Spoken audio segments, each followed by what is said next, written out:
Welcome back to the Marching Health audio experience and live Facebook discussions. I have my friend Marcus Morris on today. Marcus is the man. He was an assistant band director at Boiling Springs High School last year, where Marching Health got to work, and that's where our relationship began. We want to talk to him today about his continued education and his research on band director burnout, as well as the development of student leadership, because this is something he's very passionate about. And we, Marching Health, are extremely passionate about student development as well. So, Marcus, how are you doing today? Man, I'm great. How about yourself? I'm doing well. You got to tell us about these golf balls behind you. So like about I don't know, 75% of band directors I know, we like to play golf. And so everywhere I go, I try to get a golf ball, a logo ball. This is from Tunica National, where I went last summer. And I get a golf ball, no matter how well I've played, and I put it up there. So I've got a ton. Of course, I got some Carolina balls up there too. And then went to Top Golf last week, and at Top Golf they say, okay, you want to get a logo ball, you've got to put a coin in the little machine. And I was praying, no offense to all my Clemson fans, praying not to get an orange ball. I just took my Clemson shirt off. I should have kept it on just for you. It's all right. I love Clemson. Love Clemson. Love Mark Speed, Tim Hurlburt, Dr. Byer, all those folks. So it's all good. Well, there's my orange ball. Yeah, you got to keep that one just for that. Yeah. So you and I have gotten to talk quite a bit, and we worked together at Boiling Springs. One of the big things that caught my eye from then was when we spent some time with your student leadership team. They were able to implement our programs at a level, that really amazed us as well. And I mean, we've been doing this for dozens and almost hundreds now of schools.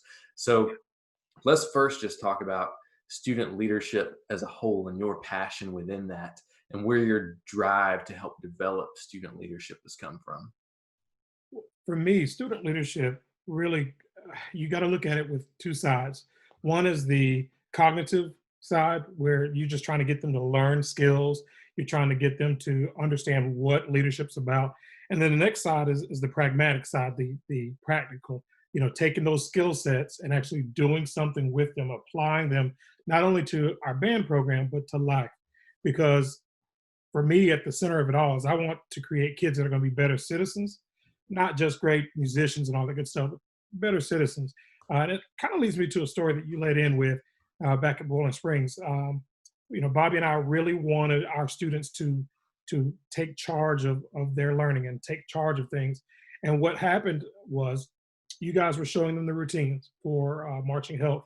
And that was one of the first times we told them that this is on you. The success of our band, as far as this is concerned, is all on you. And the really cool thing is you empowered those students by training them, teaching them not only what to do, but how to do it and the reasons for it. So what happened was we said, that's your baby. That's your part of the program, leadership. If our band's going to be better at moving or being more agile and having higher recovery rates and less injuries, guess who's going to be a big part of it? That's going to be you. The cool thing was, Elliot, that during that time that you spent with them and then the months after that, they took that information and they really made it their own. Whereas, they didn't have to have us tell them every single thing what to do. They knew once we get off the bus, you guys are going to use the restroom, doing your thing. And then when it's go time, and it's on you to set the mood and set the tone. And so one of the really cool, really proud moments that Bobby and I both had was that we would get off the bus at state championships. And it wasn't, a bunch of kids asking us what to do. It was, hey, we're ready to go. We know what we want. We know what we need to do. Can you just show us where you want us to do it? And they took the band, they got them lined up, and it was really cool. And so that manifested itself in other areas of the program. And so it's just been really cool. So back to my whole spiel about the pragmatic stuff. They had a set of skills that they developed that, not only from Marching Health, but also from leadership classes we did with them. They took those skills and they were able to figure out, how can I apply this in other areas of the program, like conflict resolution, being able to, now, especially going into post-COVID-19, how are we going to have rehearsal and be effective, but still within these guidelines? Absolutely. And it's going to be tough. I've told the leadership teams that we have worked with so far this summer that their task is much greater. The mountain they have to climb is much greater. And it's a totally different mountain than any leadership team ever has had to climb. This is not going to be your normal season. It's not going to be your normal year. So we've got to go ahead and be proactive and figure out strategies to tackle these things up front. And I'm an optimist to a fault. So I think there's a lot of opportunities here that bands can take advantage of, whether it's doing using virtual mediums that the kids tend to latch onto a lot quicker because they're used to Snapchat, they're used to their cell phones out all the time. So I think there's some ways that bands can come out of this ahead actually of where they would have been from a culture perspective. So talk to me kind of about your theories and your thoughts of this year in particular. Well, one of the things you talk about was social media, and then that goes back to the whole Maslow's hierarchy of needs. Okay, we're going to go back to some little bit of educational jargon, and in that, of course, you've got the needs like safety and the biological needs, having their needs met, being fed and healthy, and all that good stuff. But self-actualization, the need for love, belongingness, and then the esteem. That kind of need is really what students really need met. What meets that? Social media, all the different, hey, this is me here, I can do this kind of thing. And so success really can't be enjoyed until those needs are met. And for me, and for a lot of my colleagues moving forward, we've got to find ways to meet those needs, whether it be, utilizing those social media idioms to put out our, talk about our programs, or to talk about what we're doing, or to promote what we're doing. But also, we've got to figure out how, in this day and age, how to still nurture the individual, still show them we care. It's the old adage, they don't know how much, they don't care how much you know until they know how much you care. I mean, that's really going to be key today when you can't really see them, all the time, and you've got to be socially distanced from them and all that good stuff. You got to still be able to nurture the individual. And so for me, developing that human connection and trying to foster that is important for us moving forward. One of the things and this really goes back to motivation and motivating students, you've got to make sure that they know how you really feel about them. Okay, that whole, I'm going to give you a compliment, not just a hey, good job, but for going back to March and Health, you could say, hey, I really like the way that you're executing those lunges. You're not putting your knee out over your toes, or that technical jargon, but being specific. Being specific. There's a book that I did a PD on back in District 2 entitled "How Full Is Your Bucket," and it talks about self-esteem and giving unto others and all that good stuff, and using the that bucket analogy. When you give someone praise, you got to make it personal. You got to make it meaningful, and then that way it'll stick more. Not just saying "good job," but saying, "Hey, I really like the way that you played or you performed that opening articulation in our march. It really reminded me of a Disney fanfare," or something, something to make it whimsical, but make it meaningful, and you got to mean it. Now, don't get me wrong. I don't go around, we don't do this all the time to every single individual, because then they get numb to it. So just making it, meaningful and specific like that is really a key to continue to motivate them. I love that you brought that up because there's two things. One is going off what you said about generally how we teach. So anytime that I'm going and teaching a clinic, or Tyler or Derek or whoever our clinician is, our goal is first to develop the student leaders and let them know that what we do is just an extension of how they also need to do everything else. So if we're teaching you how to move your body and we're teaching you how to give critique and feedback to other individuals, that's the same way that they need to be running a sectional. A lot of them have never heard the word objective before. You have to be able to give objective information and remove yourself from making it personal. Give them that objective information that, hey, when you squat, make sure you're sitting your hips back. You're not just kind of collapsing into it. You're not rounding your back. Give them that objective information. And also remember to encourage, be an encourager in the process, because from a health perspective, 95% of the job is going to get done when you are encouraging them and letting them know that sometimes it just takes reps, and doing something is way better than doing nothing. So you're already ahead of the game. And then take those things, that same kind of pragmatic approach to how you lead a sectional. Give objective information when the trumpets are rushing into the attack. They're not anticipating the pickup. That, be very objective versus saying, hey, Bobby, you're sucking at that articulation or something like that. Just like we tell them, don't go over there and say, Christina, your squats are garbage. Go over there and say something objective in the process. And one of the things that we've talked about when we talk leadership in COVID right now is they have to be an encourager, and our students are really good at this.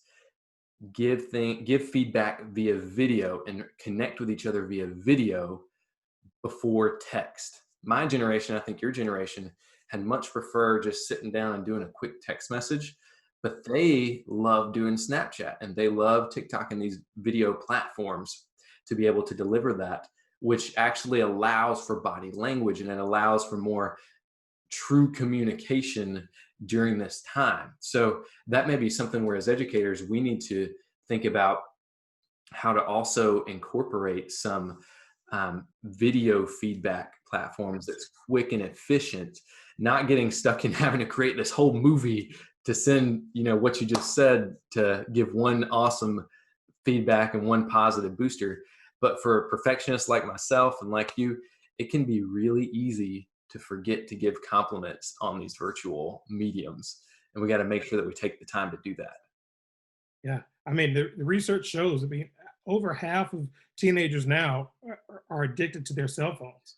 And for us to be able to meet them effectively, we've got to get to them in those 15 to 30-second intervals. I mean, that's the research is there. Why is, I'm sure TikTok, I don't have TikTok, but I would venture to guess that those little snippets are probably about 10, 15, or maybe 30-second snippets, and then you're done. Am I right? You've got TikTok? It's 15-second and 60-second, and you can do less.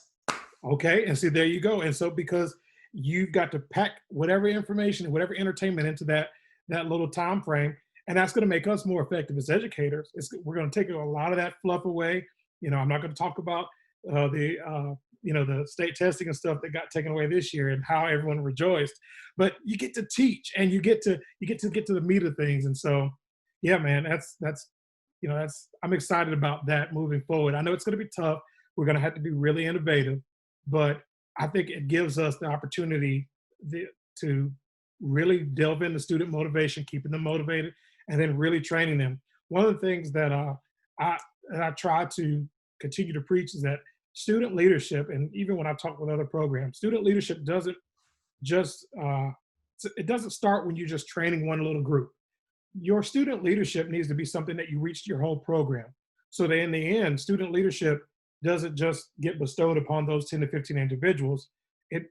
Every kid in your program learns student leadership as being a byproduct of being in your program. So that I know if I'm in Dr. Cleveland's program, I'm going to actually learn about leadership, even if I don't decide to go be a drum major or a flute captain or whatever. And so that's one of the exciting things that we've got moving forward, and I'm very just excited about the opportunity.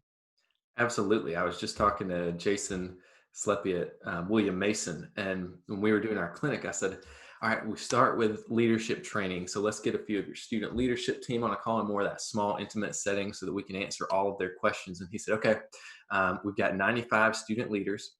And I said, wait, I didn't ask for your full band on this call. He said, no, that's not our full band. That's, we actually build the leadership team up in that large of a capacity so that they're all absorbing that information and can transform the program. And then when they are ready, if they want to take on that section leader or that drum major role or that equipment manager role, they have developed and soaked up the information. Where you were talking about cognitive information earlier to be able to implement the pragmatic side later on. Absolutely. Something you hit on, which is another point with student motivation, just having them, encouraging them to do something and do it in a way that they feel passionate about it. You're going to get so much more out of them. And that's going to make it more meaningful to them, but also to you as a director, as a leader. You're going to have a little bit less on your plate when they're doing something they're really passionate about, and maybe doing it in a way that they're passionate about it.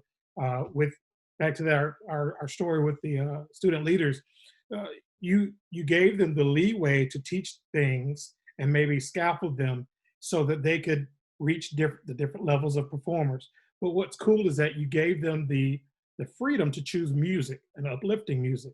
And man, let me tell you, there we had, you know, 3 to 4 different playlists that they would like to use. We finally got it down to like 1 or 2, but they just went crazy because they said, hey, we could teach this concept and use this song and teach this concept. And it was just really cool. So again, they were passionate about it. And so that's how it just continued to bleed out into the rest of the group. And it just was a great experience. I will tell you that before we attended that session at SCMEA when all the band directors were doing marching health at 8 o'clock in the morning. Oh, we haven't told people this. They don't know. Oh man. So I'll let you tell that story. But the cool thing is that folks didn't realize that it's more than just health. It is student leadership. And I don't think that's one of the things that was communicated or understood by my colleagues, that this was really student leadership training with student health, with marching health. And it was just really transformational, even though we did it at 8 o'clock in the morning at convention. But just to see our students do it, man, it was really cool. And, you know, I love that we have had that opportunity and that our kids continue to be able to utilize that information. Absolutely. And we had so much fun when we presented at SCMEA. They stereotype really any presentation. We did this at PASIC, all over the country. They stereotype me as a health guy as wanting to present it first thing in the morning. So we have no other choice. We get people when they're most miserable, and we make them get up and start moving and start smiling and laughing. And, you know, Leslie Gilreath was in the back corner yelling, I'm going to need a hip replacement after this. And Jeff Norman was snapping his fingers at me to not call him out. Man, it's a good time. Sometimes it's as much fun to do it with the band directors as it is the students, just to see how everyone soaks that information in. Oh yeah, But absolutely. that's a great segue for us to talk a little bit more about the band director side of things. I know your continued education has been very important to you. So tell us now more about that band director burnout side and what you're pursuing education wise. So I'm currently working on my doctorate, and I'm actually doing it at Converse College here in Spartanburg. And I'm pursuing or I'm studying band director burnout. I wanted to do something, going back to doing what's passionate to you. I wanted to look at how band directors deal with burnout. And there's a lot of research done on teacher burnout, not a lot done on band director burnout. And for me, I'm actually kind of bringing it in a little bit narrower and doing band director burnout in the state of South Carolina. So I'm involving all of my colleagues, and we talked a little bit earlier. I'm actually going to do a survey and some research questions that will go out to the members of the SCBDA, and I'm going to break it down in geographical regions. And so I'm going to share my results and kind of section it off between upstate, Midlands, and the Low Country. I've had the really fortunate blessing to be able to teach in the Low Country, and I understand there's a different set of concerns and stressors that our low country folks are dealing with than maybe here in the upstate. And so for me, I've always wanted to learn as much as I could and to be able to back up what I do. A byproduct of that has been the blessing to be able to go to different professional development conferences and present, to do it on the state level as well as the district level, and then as well as the national level, being able to go to places like NAFME in Orlando and present, and also at Connecticut and different places where I can just give back that knowledge that, you know, that I'm learning, but also share with other people and hear other folks what they go through, how they navigate different challenges. So it's been really cool to me, and it's been tough. I have classes on Wednesday evenings, and then also an online component. So you know, my schedule is Monday, Tuesdays rehearsals, Wednesday class, Thursday rehearsal, Friday ball games, Saturday competitions, all that good stuff. But I love it. You know, I know it's crazy to think, but I love it because I'm I'm getting better. My students are getting better, and my colleagues, because I'm one of those people. I don't mind sharing. Hey, here's what I'm learning. Here's what I'm, learning, and here's how I can share that with you. Absolutely. What do you think you were going to find from your research? So there are a couple things I'm anticipating finding. Obviously, there are going to be several stressors that band directors have. Uh, I think that time commitment is going to be one of them.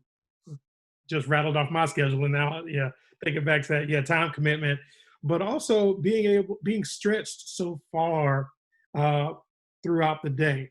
You, our teachers, our band directors and my colleagues, we not only do the curricular side of things, but then we're also doing the planning side of things, and then we're also doing the execution side of things, and we're really trying to juggle all of these things at once. Whereas your traditional classroom teacher, yes, they have the preps, they're prepping for their different courses, and then they're going to go home. Someone, I had the question presented to me, well, what's the difference in a band director and a coach? Well, there's a little, but then there's a lot. Yeah, your coach is involved with one season. In the state of South Carolina, there is no band season. We are all year long, except for maybe a couple weeks in June when we all take vacations and remind our families that we're still around. Other than that, it's on all year long. And so that's one of the things that I'm really looking forward to bringing to light, because there's not a lot of research done on band director burnout, and even less done on band directors in the state of South Carolina. Absolutely. So we've been in the Band Directors for Better Health group for a little while together. And this is something I hope this time during social distancing and quarantining and having to spend more time at home allows for some band directors to be able to take care of themselves more and, inadvertently provides a little bit more longevity to the careers of directors. So where do you see the role in self-care being for band directors, or where do you see some of this being able to change? Is it just personal attentiveness to this, or is it something we need to start tackling more at the educational level as students are getting their degrees to go become band directors? It absolutely has to be mentioned and even formulated to where it's a part of teacher education programs.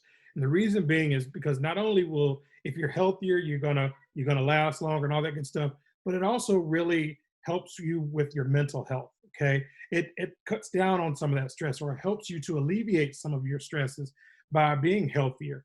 And one of the things, I do this walk and talk thing with my friend Akeem, and sometimes my friend Jamie, and some other directors are starting to join in, and we just walk and we talk, and that's it. We talk about whatever. It could be band, it could be life, it could be COVID, it could be whatever. And it has not only helped our health, but it has also helped our mental health. Excuse me, not helped our physical, not only our physical health, but our mental health. And that's something that's not talked about enough. Our with being, as a byproduct of being stressful, our colleagues are dealing with some mental health things where they're just, I don't know if I can keep going on, or I don't know if I can add one more program or add one more performing ensemble. I don't know how I can handle it.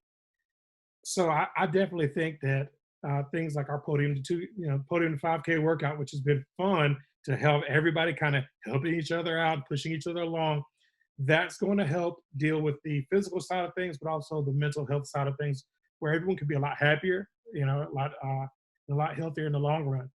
Yeah, absolutely. And this isn't just something involved in education. I mean, there's been a lot of studies about burnout in medicine, burnout in physical therapy, where I am, burnout in law enforcement. It's something that we as professionals are really having to address right now and pull from, other career avenues and see what works and what doesn't. And it's something that we can address together and really combine forces to be able to do so. But I think we're going to have to add one of these walk-in talks to the Podium to 5K plan now. I know I was already mentioning that we need to get the upstate directors out to walk together, but it might just be a Zoom national call that we do a walk and talk on our Zoom calls together. Yeah, absolutely, man. It's been really phenomenal. We mix it up a lot. We go to different schools, and one of the things that we like to say is that, there are a lot of schools that once you start walking, you got two choices. You're either going to keep walking because you got to get back around to your car, or you're going to give up, and then you got to walk back to your car and deal with the fact that you're giving up. So we keep pressing on, and usually they're usually a couple of miles long, and which is fun. And some of them you could just once you get on the campus, you're enclosed, so you don't have to worry about a lot of traffic. So it's been fun, and it's been something that I look forward to. You only have to carve out really 30 to 45 minutes, and just that time does wonders for you moving forward.